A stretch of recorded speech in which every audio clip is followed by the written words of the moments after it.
So welcome, and our topic for today would be about the specific breath pattern that we use to enter and exit an inversion, asana. The principle or the concept is the same with the past tutorials I've given you regarding backbends or any other positions where we're required to move away from the pull of gravity. And it's the rising breath pattern. And this becomes very, very beneficial, particularly in the practice of an inversion. So we have made sure that the breath fully supports us to keep everything light and comfortable while we're holding it upside down. There's no point of doing an inversion if you feel heavy and tight and compressed. If you do an inversion and just muscle it, you might end up hurting yourself.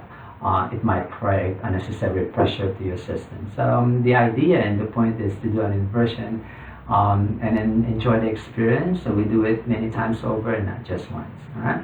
So this is not about learning how to do the headstand. So this is provided that you already know how to do the headstand and you're very confident of your structure already. So we'll just be adding a more important element, which is the breath. I will be talking about the principles as I demonstrate the movement, so you can see the application of the theory and the structure. Right? So the rising breath pattern. So it has something to do with your structure, especially the side trunk moving long as you inhale. Right? So if I may. Right. So when you inhale, the side of the body lengthens and it draws up like that. Inhaling. And at the top of it, you're going to clip the top of the inhalation to keep the side body low. Right? And that's the safest, that's the lightest, and the most supported way or point to enter an inversion. Energetically, it's called Uddiyana Bandha done in an inhalation. So as you inhale, keep the side trunk low, clip the top of the inhalation, and start the entry or start to enter the inversion. And while you're holding the inversion, you're actually applying the same pattern all throughout while you're holding it. Inhale, keep the side trunk low, and that makes sure that the hips and the rest of your lower limbs remain light while you're holding it upside down. And then the exit is the same. Alright, so let's do it in application. Alright, so have your structure nice and supported there. Strong already, confident with your structure. So before you enter that inversion asana, take that pulling up, lengthening breath up.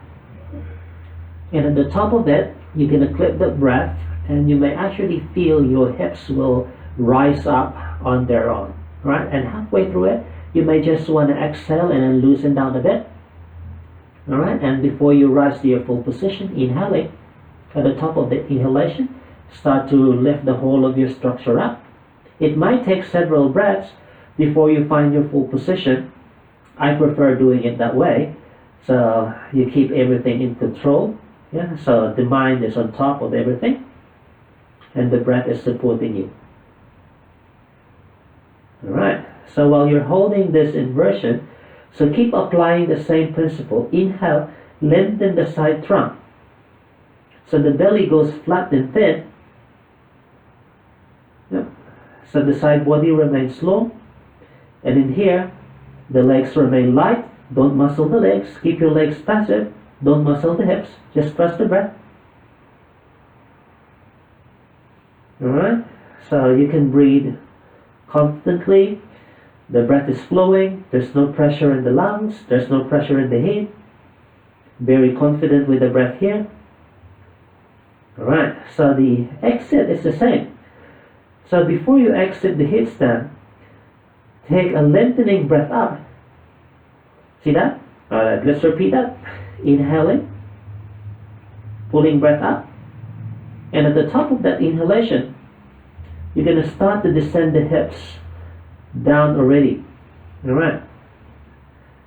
You may just exhale just to reset. Alright. And then the complete release is an inhalation. This is inhale. See that? So the inhalation being rising keeps the structure fully supported even if you're releasing the asana already. And you will only exhale when you feel the hips fully supported already. and then your toes land down the floor. Right? Inhale, push away, and just stride long. Then exhale, knees to earth. And then you continue your flow, or you may just rest to the child's position if you wish. So that's the lightest, or that's the lighter way, the more supported way of doing an inversion. The entry, the holding, and even the exit is fully supported by the breath.